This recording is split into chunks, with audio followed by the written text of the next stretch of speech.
Nazmul শান্তকে as a opener হিসেবে চিন্তা করেছিলাম, সাকিবকে নাম্বার 3 তে। ৬ জন যদি না পারে ব্যাটসম্যান, ৭ নাম্বার ব্যাটসম্যান যে আসলে কিছুই হবে না। সেকেন্ড ম্যাচে হয়তোবা শান্ত নিজে থেকে ২ টা ম্যাচে রেস্ট নিয়ে অন্য কাউকে সুযোগ দিতেও পারে। ক্যাপ্টেন্সি হয়তোবা সাকিব আল হাসান করবেন।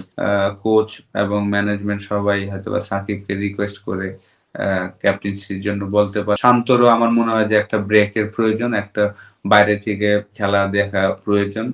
নাজমুল শান্তকে এজ এ ওপেনার হিসেবে চিন্তা করেছিলাম, সাকিবকে নাম্বার 3 তে। কারণ দেখেন সাকিব সবচেয়ে সাকসেসফুল ওয়ার্ল্ড কাপ ২০১৯ সেখানে কিন্তু সে নাম্বার 3 তে খেলেছিলেন।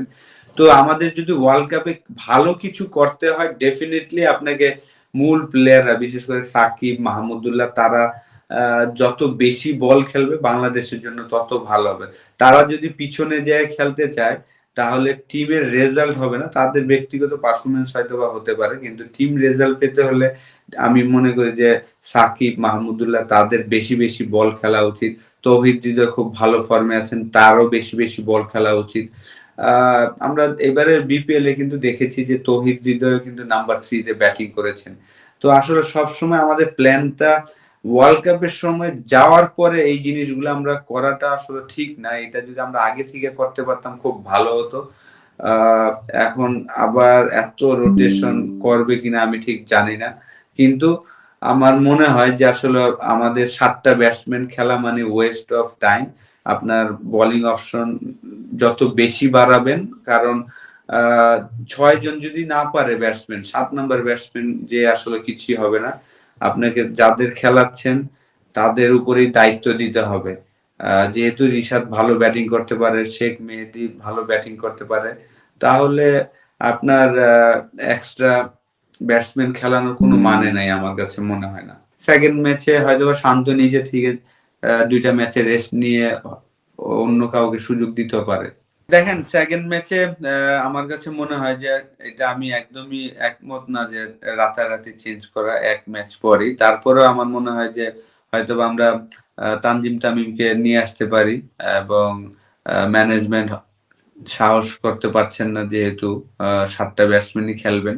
তাহলে জাস্ট একটাই হয়তোবা চেঞ্জ ১ম ম্যাচ থেকে শান্তর জায়গায় হয়তোবা আমরা তানজিম তামিমকে নিয়ে আসতে পারি এবং ক্যাপ্টেন্সি হয়তোবা সাকিব আল হাসান করবেন। যেহেতু আপনার তাসকিন ইনজুরড, যদিও সে ভাইস ক্যাপ্টেন ঘোষণা দেওয়া হয়েছে ওয়ার্ল্ড কাপে কিন্তু সে তো আর খেলতে পারছেন না এই সিরিজটা। তো আমি মনে করি যে আসলে কোচ এবং ম্যানেজমেন্ট সবাই হয়তোবা সাকিবকে রিকোয়েস্ট করে ক্যাপ্টেন্সির জন্য বলতে পারেন এবং সেকেন্ড ম্যাচে একটাই হয়তোবা আমরা চেঞ্জ। শান্তরও আমার মনে হয় যে একটা ব্রেকের প্রয়োজন, একটা বাইরে থেকে খেলা দেখা প্রয়োজন। যেহেতু সেই স্ট্রাগল করছেন। বিশেষ করে এই ফরম্যাটটাতে টি-20 ফরম্যাটটাতে খুবই স্ট্রাগল করছেন। বিপিএল এ স্ট্রাগল করেছেন। সবগুলো ম্যাচ খেলানো হয়েছে। সেই জায়গায় বড় মিস্টেকটা করেছেন। বিপিএল এ যদি ব্রেক দিত ৫-৬ টা ম্যাচে তাহলে হয়তোবা সে ভালো রিদমে চলে আসার একটা সুযোগ থাকতো। বিপিএল এর পরে শ্রীলঙ্কার সাথে যদিও একটা ৫০ করেছেন যেটা আমরা ম্যাচ উইন করেছিলাম। কিন্তু জিম্বাবুয়ের সাথেও অতটা ভালো খেলতে পারেনি। আজকের আউটটাও আমি বলব যে ব্যাটিং কনফিডেন্সটা খুবই লো মনে হচ্ছে। তো সেকেন্ড ম্যাচে আমার মনে হয় যে আমরা একটাই হয়তোবা চেঞ্জ করব। এখন যেহেতু সোশ্যাল মিডিয়াতে এই জিনিসগুলা খুব চলে আসে, তো এখন আসলে আমার মনে হয় যে আমাদের সবার একটু আ সাপোর্ট করা উচিত।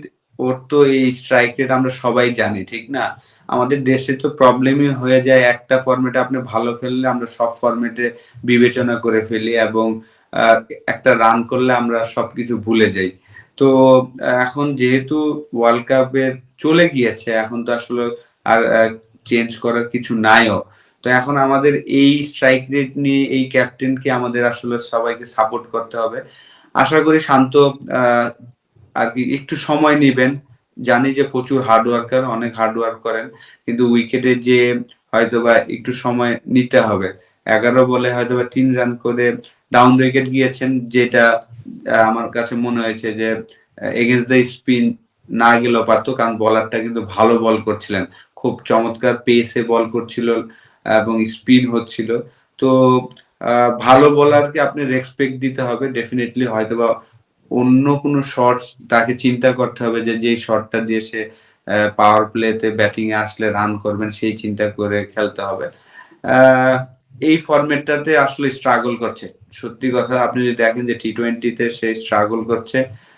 2022 ওয়ার্ল্ড কাপেও কিন্তু আমরা ওই 2টা 50 করেছিলেন, স্ট্রাইক রেট কিন্তু ওই 110-11 ছিল, কিন্তু তখন আমরা সবাই বাহবা দিয়েছিলাম কারণ 2টা 50 করেছিল, কিন্তু স্ট্রাইক রেট কিন্তু এরকমই ছিল। তো আশা করব যে সে ডেফিনেটলি, যেহেতু ক্যাপ্টেন, সে পারফরমেন্সটা যদি চলে আসে, কারণ পারফরমেন্স না করলে বাংলাদেশে ক্যাপ্টেন্সি করাটা ভেরি ডিফিকাল্ট। মিডিয়া বলেন, আর এখন সোশ্যাল মিডিয়া আসাতে এখন কিন্তু লাইফটা আরো কঠিন হয়ে গিয়েছে প্রত্যেকটা প্লেয়ারের জন্য। তো আপনাকে পারফর্ম করতেই হবে। এটা কিভাবে করবেন এটা আপনাকেই বাইর করতে হবে ডেফিনেটলি। হয় আপনি পরে খেলবেন নাকি নতুন বলে খেলবেন, এইসব ডিসিশন নিতে হবে আপনাকেই, যে আসলে কিভাবে আপনি পারফর্ম করে টিমকে সামনে থেকে নেতৃত্ব দিবেন। আজকে হয়তো বা হেরেছে এবং লাস্ট ম্যাচটা জিম্বাবুয়ের সাথে হেরেছে, এছাড়া কিন্তু আপনার জিম্বাবুয়ের সাথে 4টা ম্যাচ কিন্তু টাফ টাইম ছিল। ওই এত কম রান করে করে ম্যাচ জেতা, সেখানে ভালো ক্যাপ্টেন্সি করেছে বলেই আমি মনে করি যে জিততে পেরেছেন। ডেফিনেটলি ক্যাপ্টেন তখনই ভালো হয় যখন বাকি প্লেয়াররা পারফর্ম করে। বাকি প্লেয়াররা যদি পারফর্ম না করে তখন আসলে ক্যাপ্টেন্সি করাটা মুশকিল হয়ে যায়। যেমন আজকে আপনার মাহমুদুল্লাহকে যেই গ্যাম্বলিংটা করেছেন, নতুন বলে করিয়েছিলেন, সে যদি সাকসেস হয়ে যেত তাহলে কিন্তু সেখানে সে বাহবা পেত। যেহেতু মাহমুদুল্লাহ এক্সপেন্সিভ হয়ে গিয়েছে সেই কারণে আমরা কোশ্চেন করছি। তো ক্যাপ্টেন্সি আমার মনে হয় না যে সো ফার সে ভালো করছেন।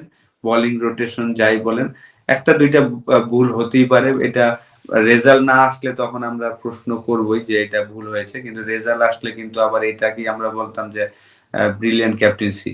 তো পারফরমেন্সটা করলে তার জন্য কাজ করাটা সহজ হবে, কিন্তু বাংলাদেশ বলেন বা এশিয়াতে বলেন, ক্যাপ্টেন যদি পারফর্মার না হয় তখন আসলে তার জন্য কাজ করাটা অনেক কঠিন, যেহেতু মিডিয়া হ্যান্ডেলিং করাটা এবং সোশ্যাল মিডিয়াটা এখন এত স্ট্রং।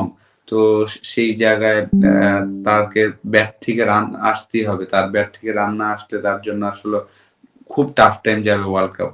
তারা ভেবেছে যে আসলে আমেরিকা খুব ইজিলি তারা এই রানটা 156 করে হয়তো খুব ইজিলি ম্যাচ উইন করে ফেলবেন, সেটা তারা হয়তো চিন্তা করেছেন।